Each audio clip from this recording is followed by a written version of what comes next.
wish they did. They should. I like this method. This is fun.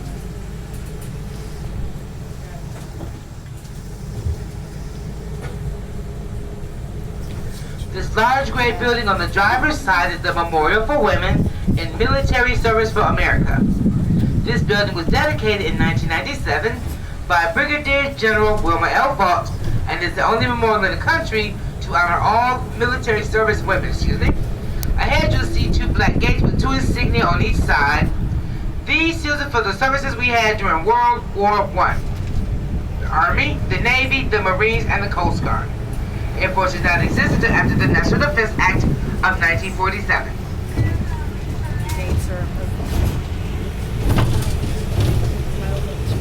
President John Fitzgerald Kennedy was assassinated.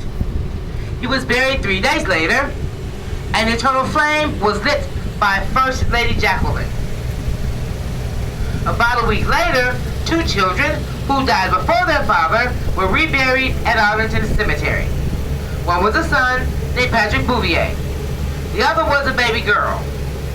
Because baby girl was stillborn, she never received a name. When they buried President Kennedy here, it's estimated that about 3 million people came to the cemetery to visit.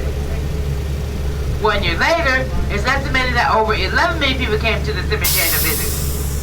They mostly came to visit the president. It was decided he needs a more permanent place to be laid to rest to handle all the crowds of people coming to honor him, so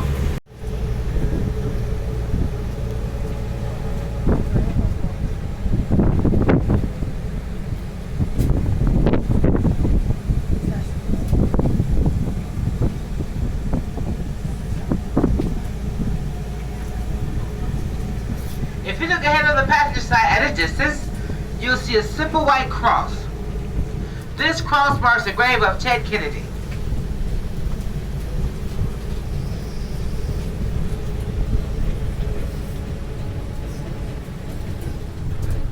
There's the house. That's the house I was talking about up on the hill, and you're right. We're now at the gravesite of President John F. Kennedy, home of the eternal flame. Is anyone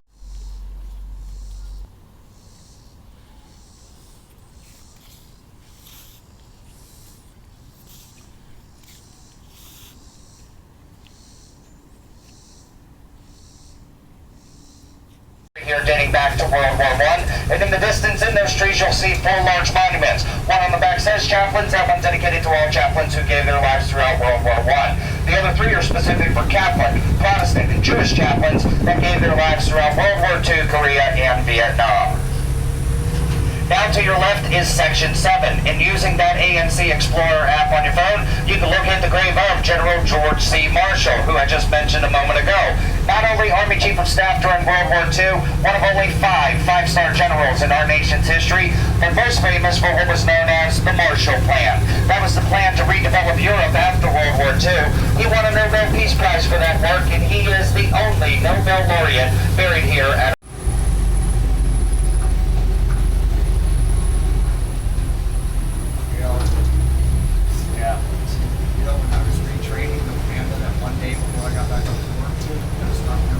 incident became the single greatest disaster in U.S. Coast Guard history and remains that way still to this day.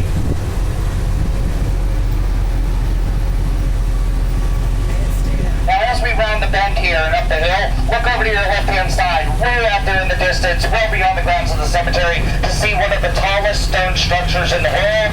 Of course, I'm talking about the Washington Monument in our nation's capital. Now, if you read a book about the Washington Monument, I bet you that book says that the monument stands at 555 feet tall. Well, I'm here to tell you that's incorrect.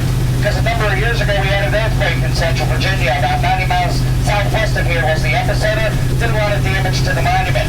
So they closed it down for renovations, and it reopened in late 2014. Now, when they reopened it, they remeasured it. It now stands at 554 feet tall. Actually sunk an entire foot into the ground during the earthquake. All that time during the renovations, they had no clue. So all the books and pamphlets continued to get printed saying 555. To this day, I still have only found one place that says 554 accurately: Wikipedia.